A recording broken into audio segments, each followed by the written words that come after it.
Bien-aimés dans le Seigneur, bonjour.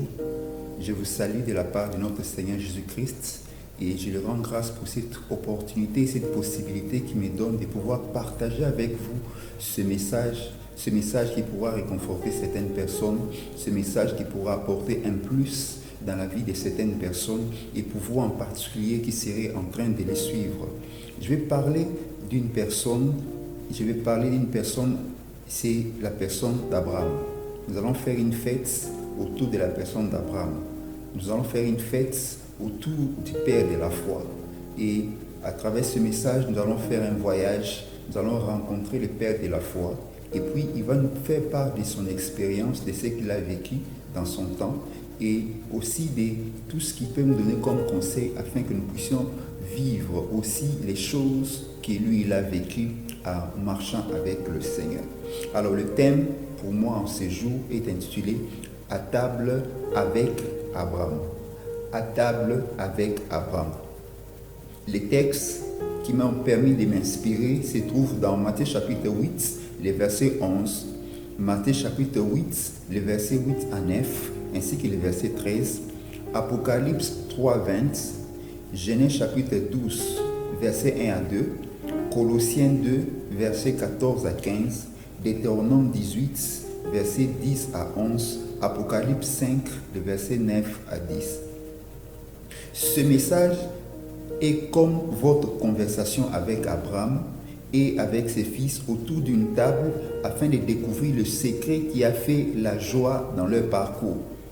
Ainsi, cette table, c'est une table de conversation. Et dans cette table, il y a des partages d'expériences. C'est une table de renseignements et de découvertes. Et sur cette table, on pose à Abraham la question. Abraham, dis-moi. Abraham, explique-moi. Abraham, fais-moi comprendre. Père de la foi, permets-moi de saisir quelque chose. Alors, il s'agit d'une personne qui vient de loin, qui a parcouru un très long voyage, et puis il s'approche de la maison d'Abraham, il toque, Abraham lui ouvre la porte, et puis il entre, et il retrouve d'autres personnes autour d'Abraham. Ce sont des chrétiens, ce sont des personnes qui croient en Dieu, ce sont des croyants. Il s'assoit sur la table, et à un certain moment, pendant qu'il y a fête, les gens sont en train de se réjouir, les gens sont en train de sauter, de danser à gauche et à droite. Et puis, c'était le moment de manger. Ils sont allés autour de la table, ils sont allés s'asseoir. Et puis, l'un d'eux, venant aussi de loin, pose la question à Abraham. Dis-moi, Abraham, je viens de très loin. Comment tu as fait pour avoir Canaan? Comment tu as fait pour avoir Isaac? Comment Isaac a fait pour avoir des jumeaux? Comment Jacob a fait pour avoir Joseph et Benjamin? Comment vous avez fait pour ceci et pour cela? Explique-moi, Abraham. Et Abraham répond, je vois que tu es perturbé par un problème. C'est à cause de ça que tu as fait ce long trajet. Ce grand problème t'a poussé à faire toute cette distance. Assieds-toi à table et puis je vais t'expliquer quelque chose. C'est pourquoi je dis ceci, que cette table, c'est une table de festin, c'est une table de fête, c'est une table de conversation, c'est une table de renseignement, c'est une table de découverte. Et la conclusion d'Abraham, d'Isaac et de Jacob sur leur vie est intéressante. Et pour vous qui êtes en train de me suivre, cette conclusion, c'est une conclusion de joie. Et vous devez savoir que cette conclusion, c'est pour vous amener à vivre une certaine fête. Matthieu chapitre 8, verset 11. Matthieu chapitre 8, verset 6 à 11 et le verset 13.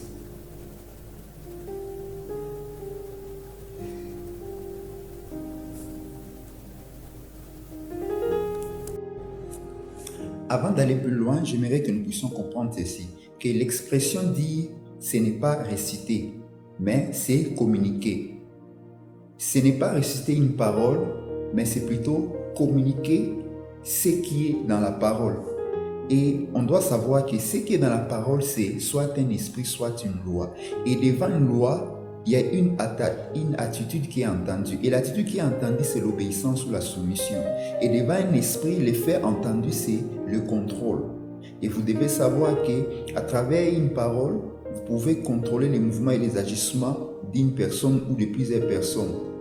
Et j'aimerais qu'à la fin de la déclaration que tu pourrais faire, à la fin de toute déclaration que tu pourrais faire, que certaines choses entrent en mouvement pour toi.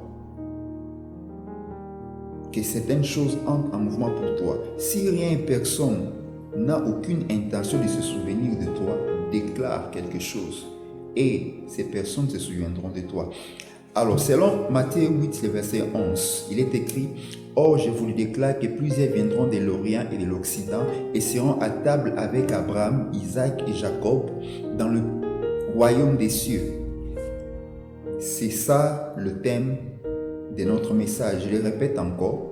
Matthieu 8, le verset 11. « Or, je vous le déclare que plusieurs viendront de l'Orient et de l'Occident et seront à table avec Abraham, Isaac et Jacob dans le royaume des cieux. » Alors, quand tu es à table avec Abraham, tu seras aussi à table avec Isaac, aussi à table avec Jacob. Quand tu es à table avec le Fils, sois aussi rassuré que tu es à table avec le Père et avec le Saint-Esprit. Parce que celui qui entre en toi lorsque tu acceptes Jésus, c'est le Saint-Esprit. Apocalypse 3, 20.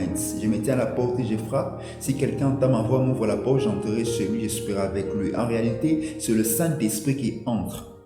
Et comme il est la présence parfaite du Fils, alors lorsque le Fils entre en réalité, il veut juste te dire que le Saint-Esprit entre dans vous. Donc, lorsque tu es en face du Fils, tu dois savoir que tu es en face du Père, tu es aussi en face du Saint-Esprit.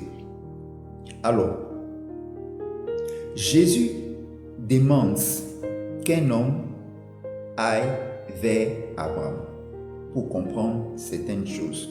Et c'est ça même le message. Aujourd'hui, Jésus te demande d'aller quelque part. Tu dois aller loin dans ta vie. Tu dois aller loin dans ton parcours. Tu dois aller très loin. De la même manière que Dieu avait dit à Abraham d'aller quelque part. Et Abraham devait aller très loin. Abraham est allé sans voir Canaan. Et il a obtenu Canaan. Et l'homme de la foi a besoin d'aller vers Jésus, vers le royaume de Jésus, vers la dimension du royaume de Jésus, pour voir la puissance de la parole de Jésus. Et ainsi, celui qui va quelque part, parce que Jésus l'a envoyé, doit aller sans doute. Dieu a fait quitter Abraham, la terre connue de ses parents, pour l'amener vers une terre inconnue de lui-même, inconnue d'Abraham. Ça veut dire que c'était une terre qu'Abraham n'avait peut-être jamais vue. Il est allé en cet endroit sans douter, juste avec la foi. Quand il y allait, c'était comme de la folie. Il croyait sans avoir vu physiquement cette terre, mais il y allait. Il y allait. Et il y est allé, et plus tard, cette terre était devenue sa terre. Dans la Bible, quand un soldat romain a quitté sa maison, il est allé à la recherche de la parole de Jésus. Et quand il a quitté Jésus, il a trouvé chez lui le serviteur sans paralysie ou sans maladie. Quand Dieu avait prononcé à Abraham pour la première fois la parole de quitter sa terre, il y avait déjà en ce moment-là Canaan et Isaac disponibles pour Abraham. Il y avait un Canaan et un Isaac disponibles pour Abraham dès le premier jour que Dieu avait prononcé une parole de foi à Abraham. Et c'est dans sa marche de foi qu'il a vu la réalisation de ce miracle. Et tu dois savoir que lorsque Dieu te parle et que tu marches par la foi, tu verras, tu vivras, tu rencontreras la réalisation de ton miracle. Quand Dieu prononce une parole sur toi, sache que cette chose prononcée vient de se placer dans toi. Et cette chose vient d'être créée à l'instant même.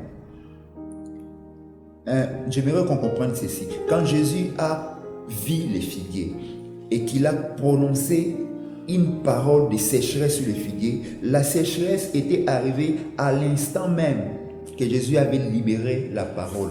Et cette sécheresse était vue après. Mais à l'instant, cette sécheresse était introduite dans les figuiers.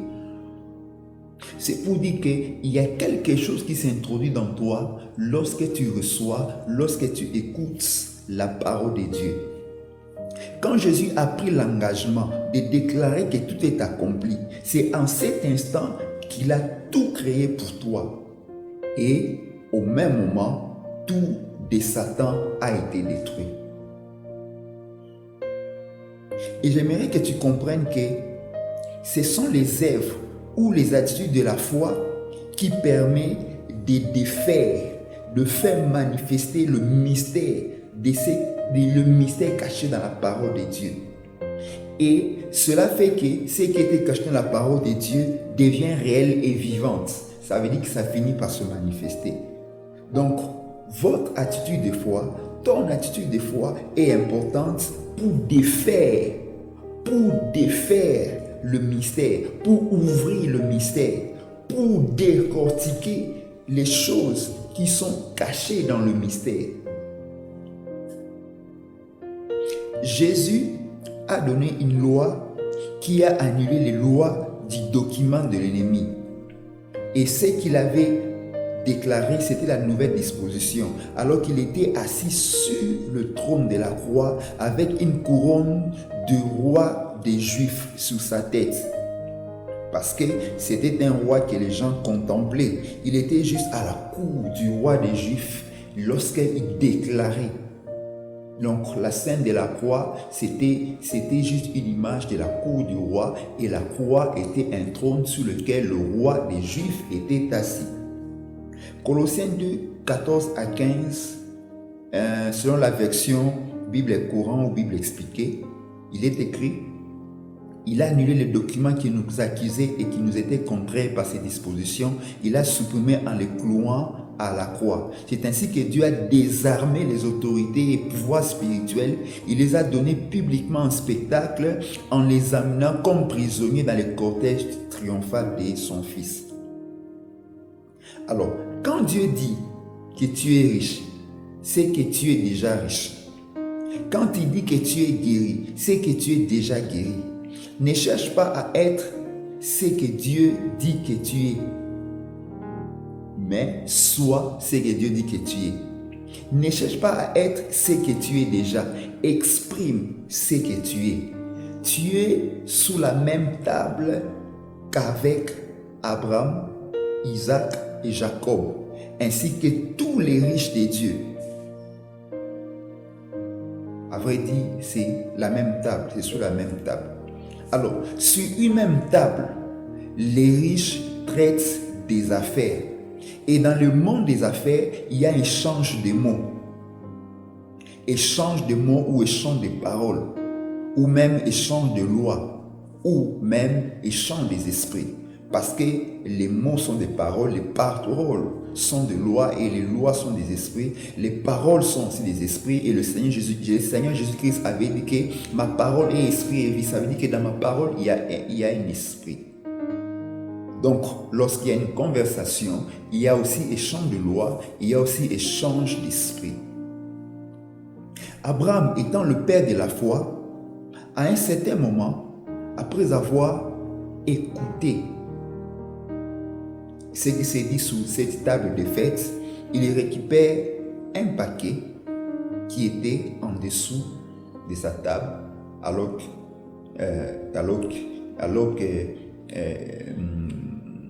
il est à table avec les autres en train de manger, et il écoute les problèmes de celui qui est juste à côté. Il prend un paquet et puis il échange avec le paquet de la foi. Donc, C'est un moment d'échange, échange de paroles. Donc, c'est un moment d'échange, échange de paroles. À un certain moment, vous lui présentez votre parole et lui vous présente sa parole. Vous lui présentez votre problème et lui il vous présente ses solutions. Vous lui présentez votre préoccupation et lui il présente ses témoignages. Et dans le monde de l'esprit, dans le royaume de Dieu, on vient avec la foi pour récupérer le miracle. On vient avec la foi pour récupérer la solution. On vient avec la foi pour récupérer le surnaturel. On vient avec la foi pour récupérer l'intervention divine. On vient avec la foi pour récupérer quelque chose. Et ainsi, sur cette table-là, l'homme lui présente le paquet des problèmes et puis Abraham lui présente le paquet de la foi pour lui dire ceci que dans ce qui te concerne, ce dont tu as d'abord besoin, c'est la foi. Lorsque tu auras à posséder le paquet de la foi, tu auras aussi à posséder le paquet du miracle. Pourquoi? Parce que dans la foi, il y a un esprit. Dans la foi, il y a une loi. Et l'esprit de la foi est quelque chose qui est lié à l'attitude positive. Et la loi de la foi, c'est un mécanisme qui agit, qui tourne pour qu'un miracle se fasse. Et c'est un mécanisme invisible qui se charge du résultat ou du miracle. À table, tu peux essayer de dire à Abraham, je vais mourir, je vais échouer, je touche ceci, ça ne marche pas, je touche cela, ça ne marche pas, je ne sais pas si c'est quoi, je ne sais pas, c'est plus fort que moi. Alors, Abraham, il te regarde, il te dit ceci, non, tu as fait telle chose, ça n'a pas marché. Tu as fait telle chose, ça n'a pas marché. Mais aujourd'hui, ça ne va plus rester comme ça. Aujourd'hui, les choses vont changer pour toi. Prends ceci, prends cela. Prends la vie, prends la réussite, prends la santé, prends le succès, prends l'élévation, prends la joie, prends le bonheur, prends la tranquillité, prends les repos, prends ce qui te manque. Prends.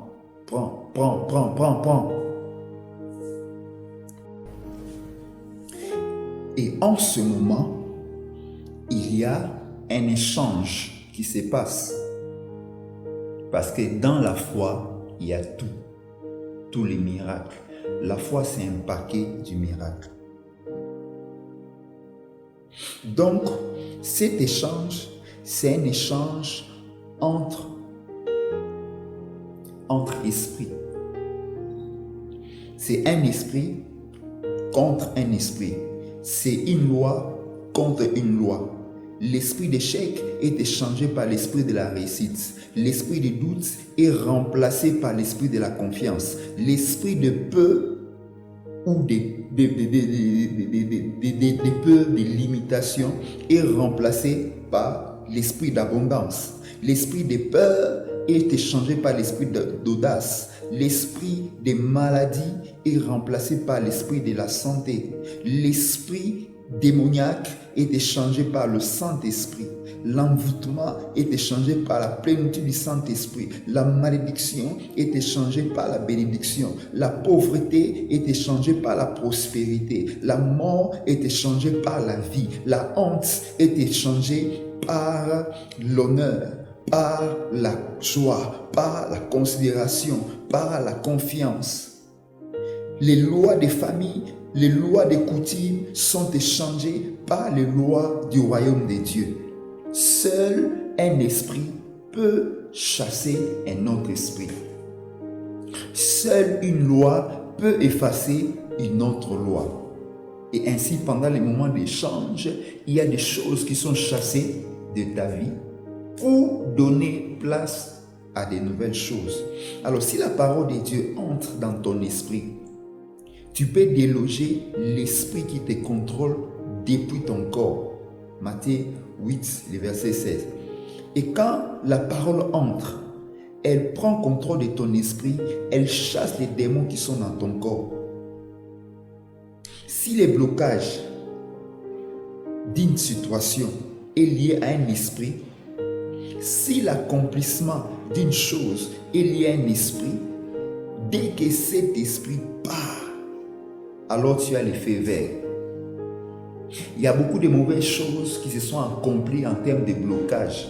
Il y a beaucoup de mauvais rêves qui se sont accomplis en termes de malheur. Il y a beaucoup de choses négatives qui se sont accomplies. C'est parce que quelque part, il y a un esprit dans l'invisible qui agit. Mais lorsque cet esprit part, tu as l'effet vert pour l'accomplissement des rêves positifs. Tu as l'effet vert pour l'accomplissement des pensées positives. Et lorsque un esprit remplace un autre esprit, je m'aurais dit, lorsqu'une parole remplace une autre parole, tu as l'effet vert pour agir. Agis avec foi et tu verras des résultats. Revenons avec Abraham, Isaac et Jacob. La femme d'Abraham était stérile. La femme d'Isaac était stérile. La femme de Jacob était stérile. Tous trois avaient un combat héréditaire en commun. Tous trois étaient dans un combat héréditaire de la stérilité de leur femme. La stérilité, c'était une loi de leur famille. Cela provenait du père d'Abraham, Térak, qui était un idolâtre, quelqu'un qui était au service des dieux, des esprits dans les idoles, quelqu'un qui était au service des idoles. C'était un féticheur, c'était un sorcier. Mais tous trois, Abraham, Isaac et Jacob, ils ont eu à vaincre ces combats. Abraham était un point de départ. Isaac et Jacob ont parchevé ce combat héréditaire. Après eux, ce n'est plus mentionné, sauf quelques cas éparpillés de la Bible qui ne concernent pas Térak. Pour commencer, Abraham devait quitter les territoires de sa famille. Tu dois savoir que tu dois aussi quitter le contrôle spirituel de ta famille. Certaines choses négatives que tu vis sont les déclarations de tes ancêtres, les déclarations de ce que les ancêtres ont eu à faire devant certains dieux. Mais tu dois savoir qu'avec Jésus, même si dans ta famille, il n'y a que des sorciers, tu vas t'en sortir. Même si dans ton bureau, il y a des méchants, il y a des ennemis, tu dois savoir que tu vas t'en sortir malgré eux. Aucune loi de la sorcellerie ne peut te détruire. Aucune loi de la sorcellerie n'est au-dessus de ta relation avec Dieu. Tu as une forte alliance avec Dieu que la sorcellerie ne peut pas vaincre. Abraham est entré en relation avec Dieu. C'était son point de départ. Sois en relation avec la croix de Golgotha. Aujourd'hui, sois en relation avec le sang de Jésus. Sois en relation avec la nouvelle loi de la croix. Et cette loi, c'est tout est accompli. Ne t'arrête pas seulement à la croix, sois aussi en relation avec les tombeaux vides. Que les choses de ta vie ressuscitent.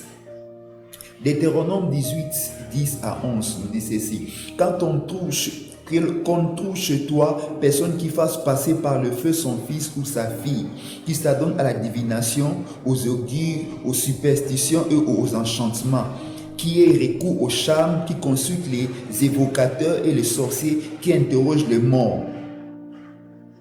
En parole de vie, on dit quelqu'un qui pratique la sorcellerie. Le sorcier, c'est lui qui impacte la vie d'une personne par un mauvais sort. Abraham était parti, mais il n'avait pas détruit l'impact de la sorcellerie sur sa vie. Et cela avait poursuivi sa génération. La sorcellerie a des conséquences du point de vue social, du point de vue professionnel, du point de vue conjugal, du point de vue spirituel. Votre paix peut être perturbée si vous ne supprimez pas les actions de la sorcellerie sur vous. L'Église a le devoir de s'élever et d'arrêter cela. Le chrétien a le devoir de s'élever et de faire taire cela. Depuis la croix, Jésus avait dit que tout est accompli. parce qu'il savait qu'après lui, l'Église allait exercer ses pouvoirs devant le diable qu'il avait déjà anéanti. Il y a des choses dans ta vie que tu ne dois pas permettre à qui que ce soit de toucher. Abraham devait quitter le territoire de son père idolâtre, car ses dieux, les dieux de son père, avaient déjà touché la fécondité de sa femme. Il y a des choses que tu risques de perdre pour toujours. Il y a des nouvelles conquêtes que tu risques de perdre pour toujours. Il y a des bénédictions que tu risques de perdre pour toujours si tu ne te sépares pas d'un mauvais environnement spirituel. Lorsque Samson a permis à Dalila de toucher sa chevelure, ses cheveux ont poussé, mais ses yeux n'ont pas poussé jusqu'à sa mort. Donc, Samson a fini par perdre ses yeux, même si ses cheveux avaient poussé. Il y a des choses que tu dois détruire dans ta vie. Et quand il faut le détruire sérieusement. Il y a des puissances que tu dois combattre. Et tu dois les combattre jusqu'à extinction, jusqu'à ce que ça disparaisse totalement. Abraham a lutté face à face avec Dieu. Et Sarah a eu Isaac. Isaac a lutté dans l'intercession et Rebecca a eu Jacob et Ésaü. Jacob a lutté avec Dieu et Rachel a eu 2 fils. Et le lien de Rachel avec les histoires de la sorcière de son père a arrêté sa vie. C'est la loi de Deutéronome 18, 10 à 11. Et cette loi l'avait rattrapé. Ton travail, ce n'est pas d'empêcher à quelqu'un d'être sorcier s'il a fait ce choix. Mais ton travail, c'est de l'empêcher d'agir. Aujourd'hui, tu vas envoyer les sorciers balader en dehors de ta vie. Il est temps pour toi de prendre le dessus sur ta propre vie et il est temps pour eux de prendre leurs bagages et de pouvoir s'en aller en dehors de ta vie. Nous allons les accompagner jusqu'à la porte de sortie en leur disant sans relâche, voilà le chemin de sortie. Maintenant, sortez, sortez, sortez, sortez. Des fois, tu te sens comme si tu luttes avec des choses que tu ne vois pas. Tu touches à ceci, ça ne marche pas. Tu touches à cela, ça ne marche pas. Mais qu'est-ce qui ne va pas? Tu ne sais pas le dire, tu ne sais pas le savoir, tu ne sais pas le voir. Tu es conscient d'un ça ne va pas. Sois attentif, il y a une grande probabilité d'une sorcellerie derrière ça. Mais sois rassuré, la sorcellerie n'est pas plus puissante que la déclaration de Jésus à la croix de Golgotha. Nous sommes un jour du tout est accompli. Parce que le tout accompli de Jésus a encore du poids jusqu'aujourd'hui. Et le jour du tout accompli continue jusqu'à maintenant. Et cette phrase, tout est accompli, t'introduit dans un esprit supérieur, dans une dimension supérieure. Cette fois-ci, tu n'es pas assis autour d'une table avec Abraham, le Père de la foi, mais autour d'une table avec Jésus, le Père éternel. La croix était une chaise, un trône. C'est pourquoi il était en train de déclarer à la croix de Golgotha, assis sous la chaise de la croix, la chaise du roi des Juifs, il déclarait que tout était accompli. Tous les gens qui observaient Jésus étaient dans la cour du roi des Juifs. Et il voyait comment le roi faisait des échanges avec ses sujets. Jésus n'avait pas répondu aux brigands qui le condamnaient parce que, logiquement, pour Jésus, cet homme était absent du table. Pour l'autre brigand qui avait la promesse du paradis, Jésus a répondu, « Tu seras avec moi aujourd'hui dans le paradis. » Mais pour ce brigand, aucune promesse. S'il y a une loi qui dit que tu vas mourir, dis seulement, ça ne doit pas se passer comme ça. Je ne vais pas mourir. Il y a déjà une autre loi. J'ai régi une autre loi. Et la loi dit ceci, je ne mourrai pas, je vivrai. S'il y a une loi qui dit que tu n'auras pas d'enfant, dis ceci, je ne vivrai pas cette loi. La loi les a changées. S'il y a une loi qui dit que tu auras toujours de shit en shit, dis ceci, ça ne se passera toujours pas comme cela. Les choses sont en train de changer pour moi. Apocalypse 5, 9 à 10. Et il chantait un cantique nouveau en disant, tu es digne de recevoir le livre et d'en ouvrir les sceaux, car tu as été immolé et tu as racheté pour Dieu par ton sang des hommes de toute tribu, de toute langue, de tout peuple et de toute nation. Et tu les as fait rois et prêtres et ils régneront sur la terre. Alors, si tu ne sais pas par où commencer, je te dis que ton temps de régner vient de sonner. Si tu es prêt, là où tu es, fais des déclarations. Dis une nouvelle loi sur ta propre vie. Et je te rassure, la sorcellerie va devenir ridicule devant ta vie. Alléluia. La sorcellerie va devenir ridicule devant ta famille, ridicule devant ton travail. C'est pourquoi je dis que les malédictions de la sorcellerie dans ta vie sont nulles et sans effet. Les lois de la sorcellerie dans ta vie sont nulles et sans effet. La stérilité dans ta vie est nulle et sans effet. La pauvreté dans ta vie est nulle et sans effet. Les malédictions dans ta vie sont nulles et sans effet. Les paroles déclarées par les puissances ancestrales sont nulles et sans effet. Parce qu'aujourd'hui, tu vis le relâchement d'une nouvelle loi. Et c'est la loi du tout est accompli. C'est pourquoi j'aimerais qu'avec assurance, que tu te sentes restauré, que tu te sentes restauré, que tu te sentes restauré, que tu te sentes restauré et que tu sois convaincu d'une chose, que Jésus avait crié à la croix de Golgotha, tout est accompli. Le voile du temple s'était déchiré, le sol avait vécu un tremblement et le ciel avait été touché, et comme conséquence, aujourd'hui tu peux être sauvé. Des malades sont guéris de nos jours, des pauvres sont rétablis.